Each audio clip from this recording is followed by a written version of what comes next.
வழக்கம் போல நடைபெறும். எனது பெற்றோர்கள் தங்களுடைய பிள்ளைகளை மறைக்கிளை வகுப்புகளுக்கு அனுப்பி வைக்குமாறு அன்போடு கேட்டுக்கொள்கிறேன்.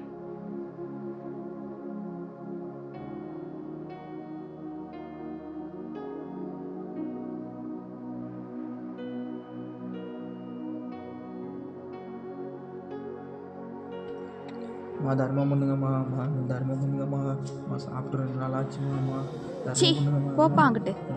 காசு இருந்தால் போட்டு போங்கம்மா, காலைல நோவுறம்மா, இது தர்மம் பண்ணுங்கம்மா, இது தர்மம் பண்ணிட்டு போங்கம்மா, தர்மம் பண்ணுங்கம்மா, காசு எதுவும் இருந்தால் போடுங்கம்மா, சாப்பிட்டு 2 நாள் ஆச்சுமா, பசிக்குதுமா வேறு, வயிற்றுக்கு ஏதாச்சும் பண்ணுங்கம்மா, தர்மம் போடுங்கம்மா, தர்மம் பண்ணுங்கம்மா, தர்மம் பண்ணிட்டு போங்கம்மா. அன்புக்குரிய மாணவர்களே, இன்னைக்கு நாம் லூக்கா நற்செய்தி 6வது அதிகாரத்தில் 38வது வசனங்கள் நமக்கு என்ன சொல்லுது அப்படின்னு சொன்னால், கொடுங்கள் அப்பொழுது உங்களுக்கு கொடுக்கப்படும்.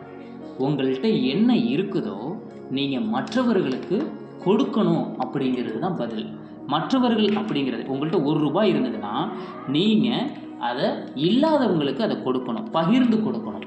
நீங்கள் அப்படி பகிர்ந்து கொடுக்குறப்போ ₹1 கொடுத்த நீங்கள் அதை கடவுள் உங்களுக்கு ₹10 திருப்பி தருவார். அதே மாதிரி தான் அன்பும். உங்கள்கிட்ட பொருள் மட்டும் கொடுக்கணும் அப்படிங்கிற அவசியம் கிடையாது. உங்கள்கிட்ட என்ன இருக்கோ, ஈவன் ஒரு பென்சிலாக இருக்கலாம், எரேசராக இருக்கலாம், என்ன இருக்குதோ இல்லாதவங்கள்ட்ட அதை பகிர்ந்து கொடுக்கணும்.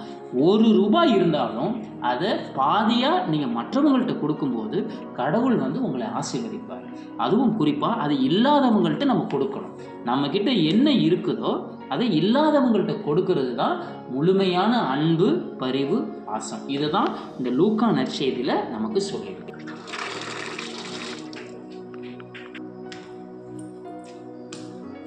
பசிக்குதுமா. வந்துட்டியா சாமி? இது எடுத்துட்டு வரேன்.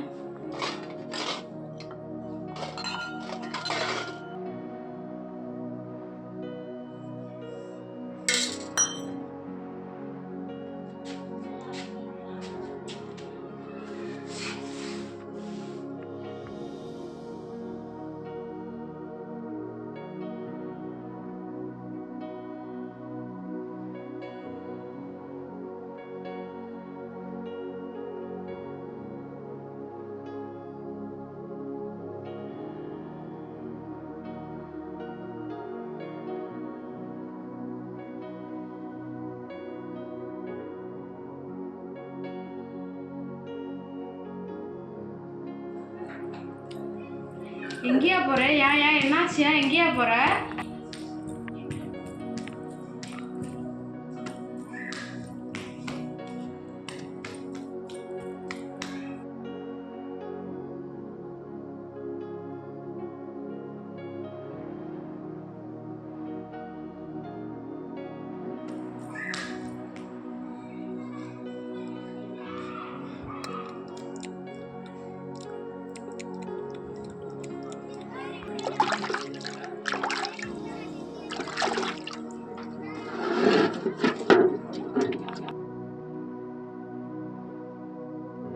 என்னாச்சு உங்களுக்கு? ஏன் நீங்கள் இப்படி இருக்கீங்க?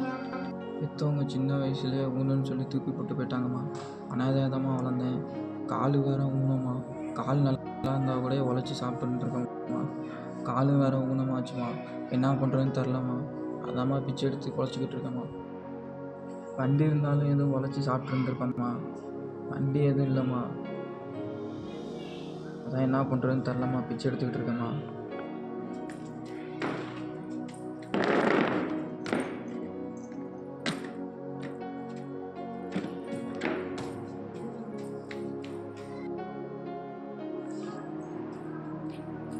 அந்தாங்கய்யா, நீங்கள் வண்டி வாங்க வச்சுக்கோங்கய்யா.